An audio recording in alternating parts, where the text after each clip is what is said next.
প্রতীকটা দিবে, তারপরের দিন 22 তারিখ থেকে শুরু করবে আনুষ্ঠানিকভাবে, সেদিন থেকে ইনশাল্লাহ শুরু করবে। এখন পর্যন্ত কারো কোনো হুমকি পাচ্ছি না, বেশ সবাই খুব কোঅপারেটিভ এবং মনে হলো যারা প্রার্থী আছে তারাও বেশ সংবেদনশীল। আশা রাখি এমন কোনো অনাকাঙ্ক্ষিত ঘটনা ঘটবে না। তবে যারা বিচ্ছিন্নতাবাদী এবং দেশে অরাজনৈতিক অস্থিতিশীল অবস্থা তৈরি করতে চায় তাদের একটা থ্রেট, যেটা হচ্ছে একদম ডিরেক্টলি শহীদ ওসমান হাদি ভাইয়ের ক্ষেত্রে আমরা দেখেছি যে আজকে অলমোস্ট প্রায় 40 দিন মতো হয়ে যাচ্ছে যে শহীদ ওসমান হাদির বিচারহীনতার, এখন পর্যন্ত আমরা যে তার বিচার পাই নাই, নিশ্চিত হয় নাই। এটাতে বোঝা যায় যে তারা বেশ সক্রিয়, বলা যায় যে একদম আমরা থেকে শুরু করে গভর্নমেন্ট থেকে শুরু করে একদম রুট পর্যন্ত তাদের যে বিচ্ছিন্নতা গোষ্ঠী তারা খুব সক্রিয় আছে। তো তাদের কাছ থেকে আমরা জনগণের জানমালের নিরাপত্তা নিশ্চিত করার জন্য আমরা হুঁশিয়ার থাকব এবং আমরা আশা করব যেন জনগণ নির্বিঘ্নে নিশ্চিন্তে দুশ্চিন্তা মুক্তভাবে তারা ভোট কেন্দ্রে যেতে পারে এবং তারা ভোট দিতে পারে। আমাদের কনসার্নের বিষয় এখন সেটা, আমরা আপনাদের জন্য লড়াই করতে চাই। যদি আমরা মরেও যাই আমাদের লাস্টটা আপনারা আপনাদের কাছে রেখে দিয়েন এবং আপনারা এই সংগ্রামটা চালায় যান। এই ইনসাফ প্রতিষ্ঠার এই লড়াইয়ে আপনাদের সন্তানদেরকে আপনারা প্রস্তুত করেন। আমরা যেহেতু নেমে গেছি আপনাদের জন্য, এই যুদ্ধে আমরা জিতবো ইনশাআল্লাহ। আমরা বিশ্বাস রাখি আপনাদেরকে নিয়েই ঢাকা 18 প্রত্যেকটা নাগরিককে আমরা তাদের কথাগুলো আমরা সংসদে নিয়ে যেতে চাই, তাদের উপস্থিতি, তাদের যে অস্তিত্ব সেটাকে নিয়ে আমরা সংসদে যেতে চাই। আপনার ঢাকা 18 প্রত্যেকটা ভোটারকে আমরা সংসদে নিয়ে যেতে চাই। ঢাকা 18 আসন থেকে স্বতন্ত্র প্রার্থিতা ঘোষণা করেছিলাম এবং মনোনয়নের জন্য মনোনয়ন জমা দিয়েছিলাম এবং প্রথম পর্যায়ে সেটা বাতিল হয় সমর্থক লিস্টের একটা ইস্যুজের কারণে।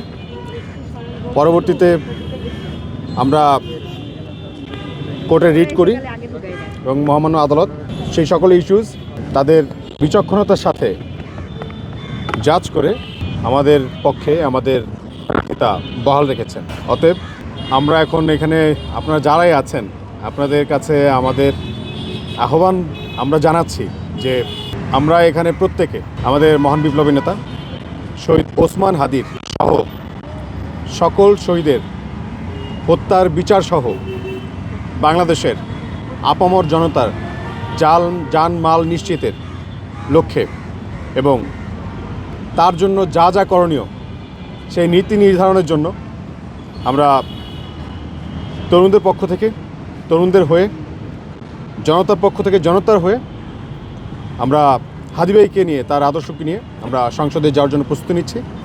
আমরা আপনাদের সবার দোয়া, পরামর্শ এবং সহযোগিতা প্রত্যাশা করছি। আমরা আপনাদের সহযোগিতা চাই। প্রথমত ঢাকা 18 কেন?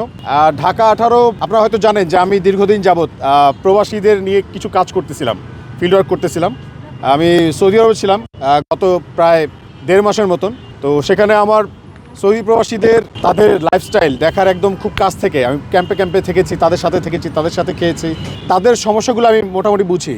আমি এখন যদি ধরেন এই কাজটা ছেড়ে দিই যে তাদের যে উদ্যোগ সমস্যা সমাধানের জন্য, সেটা আরও বিগার পরিসরে ভাবছি কীভাবে সমাধান করা যায় প্রবাসীদের সমস্যা সমাধান। তাতে করে ঢাকা 18 যে এলাকা আমার একদম, আমি জন্মেছি বাড্ডায় এবং ছোটোবেলায় আমার ঘোরাফেরা, আমার চলাফেরা ওই এলাকায়। আমি ওই এলাকাটা সম্বন্ধে কনফিডেন্ট, ওই এলাকার মানুষের মনস্তত্ত্ব বুঝি এবং বিশ্বাস করি ওখানে কাজ করার অনেক সুযোগ আছে, অনেক জায়গা আছে। এখন পর্যন্ত টোটালি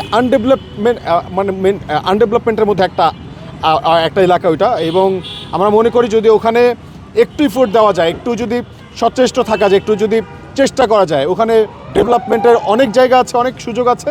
এবং আমরা সব কিছু পার্লামেন্টে গিয়েও করা লাগবে না, ওখানে আমরা ধরেন রাস্তা দাঁড়িয়ে আপনাদের উদ্দেশ্যে যদি আমরা সহযোগিতা কামনা করি, আপনারা সাংবাদিক ভাইরা মিলেও ওই সমস্যার সমাধান করে দিয়ে আসতে পারবেন।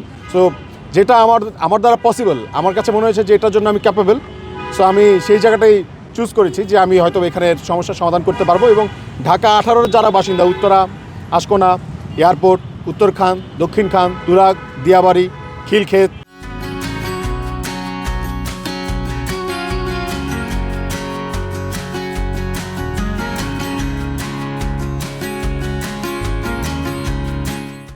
এই যে এরিয়ার যে মানুষগুলো, তারা আপনারা জানেন হয়তো বা জুলাইতে তাদেরকে আপনারা দেখেছেন, তারা যেভাবে একদম নিজেদের সর্বোচ্চ ত্যাগটা করার জন্য যেভাবে রাস্তা নেমে গিয়েছিল, যেভাবে জনতার ঢল আসতেছিল উত্তরা থেকে সংসদের দিকে 5ই আগস্ট, আপনাদের মনে আছে কিনা? তো সেই যে মুহূর্ত, আমার কাছে মনে হয়েছে এই মানুষগুলো নিঃস্বার্থভাবে রাস্তায় নেমেছিল। তারা মানুষের ভালো চায়, তারা দেশের ভালো চায় এবং তাদেরকে যদি আমরা আহ্বান জানাই যে দেশের প্রয়োজন, আপনাদের সবাইকে আবার দরকার, ঐক্যবদ্ধ হওয়া প্রয়োজন। আমাদের মনে হয় যে তারা আবার রাস্তা নামবে এবং দেশের জন্য তারাই লড়াই করবে।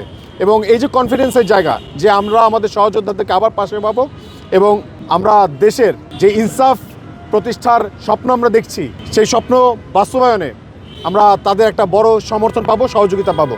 এবং সেই ভরসা নিয়ে আমরা ঢাকা 18-তে ঢাকা 18 অলিগলি পথে হেঁটে বেড়াচ্ছি। আলহামদুলিল্লাহ, আমি আমার কাছে অসহায়, আমার কাছে কোনোভাবেই আমার নিজেকে অসহায় মনে হচ্ছে না। আমার আল্লাহর একটা কমিটমেন্ট আমি খুব বিশ্বাস করি, সেটা হচ্ছে আল্লাহ বলেছেন যে আমার জন্য আল্লাহই যথেষ্ট। সো আর জনগণের জন্য কাজ করলে যে লুটপাট করে কোটি টাকা কামাইতে হয় না, সেটা তো হাদি ভাই দেখা গেছেন, আপনারা দেখছেন যে মানুষের কী পরিমাণ ভালোবাসা তিনি পাইছেন,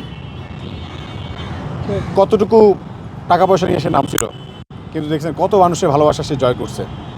সো মানুষের ভালোবাসা জয় করতে আপনার কোটি টাকা লুটপাট করা এবং অঢেল টাকা পয়সা নিয়ে আপনার রাস্তায় নামার দরকার নেই। জনগণের ম্যান্ডেট নিয়ে নীতি নৈতিকতা এবং আল্লাহর উপর তাওয়াক্কুল করে জনগণের জন্য লড়াই করতে নেমে গেলেই হয়ে যায়। এটা করতে নামলাম একটা আধিপত্যবাদ মুক্ত। তাই আপনারা প্রত্যেকে আমাদের সহযোদ্ধা, আমরা বিশ্বাস করি। তাই আপনাদের সবাইকে আমরা অভিনন্দন জানাচ্ছি এবং সাথে করে আপনাদের সবার সহযোগিতা আমাদের খুব প্রয়োজন। এই বিভিন্ন রকম যে আইন তিনি বাতিল করবেন বা তৈরি করবেন বা প্রস্তাব রাখবেন, সেটা তো একটা দীর্ঘমেয়াদী প্রসেস।